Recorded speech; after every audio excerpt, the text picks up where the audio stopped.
Sekarang hadis nomor 158 halaman 178 dari Abu Najih Irbad bin Saryah radhiyallahu anhu, dia berkata, wa'adzana Rasulullah sallallahu alaihi wasallam mau'izatan balighatan wajilat minhal qulubu wa zarafat minhal uyun. Faqulna ya Rasulullah ka'annaha mau'izatu muwaddi'in fa'awsina. Qal awsikum bitaqwallah wa sam'i wa ta'ati wa anta ammar alaikum abdun habasyiyun wa annahu man ya'ish minkum fasayara ikhtilafan katsiran wa alaikum bisunnati wa sunnatil khulafa'ir rasyidin al-muhdiyyin addu 'alaiha bin nawakhidhi wa iyyakum wa muhdatsatil umuri fa inna kulla bid'atin dalalah. Rawahu Abu Dawud wa Tirmidzi wa qala hadisun hasanun sahihun. Rasulullah sallallahu alaihi wasallam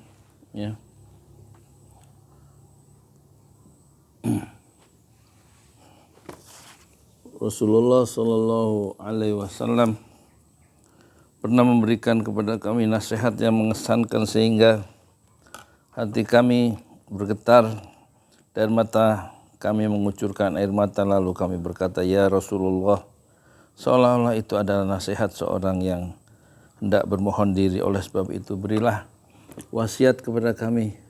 Rasulullah bersabda, aku berwasiat kepada kalian, hendaklah kalian bertakwa kepada Allah, mendengarkan dan menaati perintah, sekalipun yang memerintah kalian adalah seorang budak Habsyi itu di Ethiopia, Afrika ya. Maka dari itu hendaklah kalian menetapi sunnahku dan sunnah khulafaur rasyidin yang memperoleh petunjuk.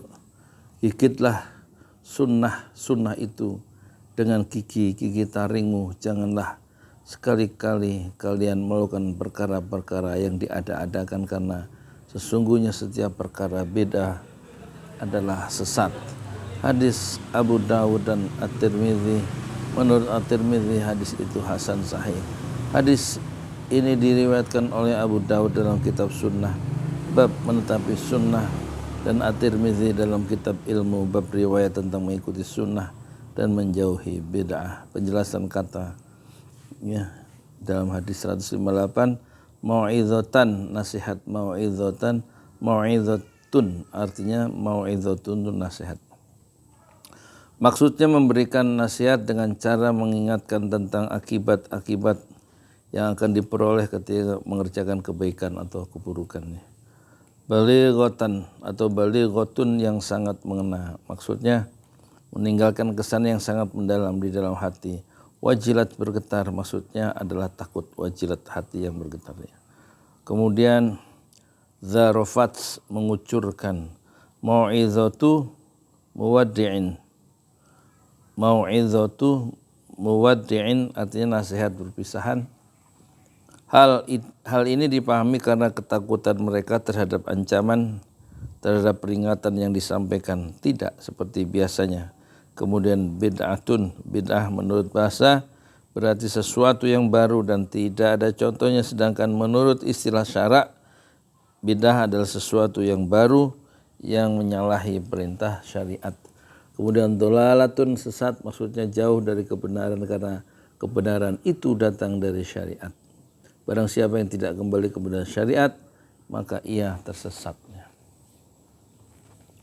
Mutiara hadis ada 6 dalam hadis yang diriwayatkan oleh Abu Najih itu.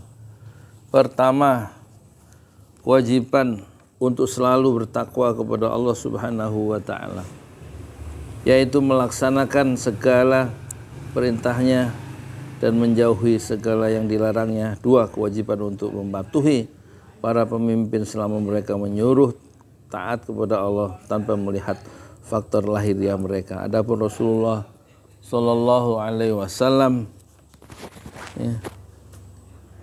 menyebutkan seorang budak dalam tanda petik di dalam hadis ini hanyalah sebagai perumpamaan saja.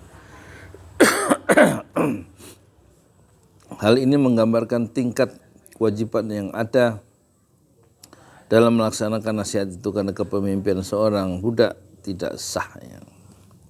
Oh gitu, kepemimpinan seorang budak tidak sah.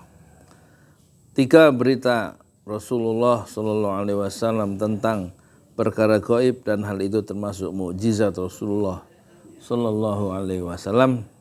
Apa yang disampaikannya itu terbukti, yaitu umat Islam berselisih pendapat dan terpecah menjadi banyak kelompok. 4. Khulafaur Rasyidin adalah Abu Bakar, Umar, Utsman, dan Ali. Hukum-hukum yang bersumber dari mereka itu lebih pantas untuk diikuti daripada yang bersumber dari selain mereka, karena keunggulan ilmu mereka tentang sunnah dan sikap warok mereka di dalam beragama. Warok itu sikap hati-hati. 5. Sesungguhnya titik celah pada bid'ah itu bukan semata-mata kata muhdas atau bid'ah, tapi apa yang menyertainya, yaitu penyimpangan terhadap agama dan bentukan dengan kaidah-kaidahnya. 6. Tidak ada jalan untuk terbebas dari penyimpangan umat Islam dalam memahami agama mereka dan perpecahan mereka menjadi banyak mazhab, kecuali dengan kembali kepada sumber Islam yang paling utama, yaitu Al-Quran dan As-Sunnah. Karena dengan 2 sumber agama itu tegak, dan tanpa keduanya, yaitu tanpa Al-Quran dan tanpa As-Sunnah, agama itu lenyap.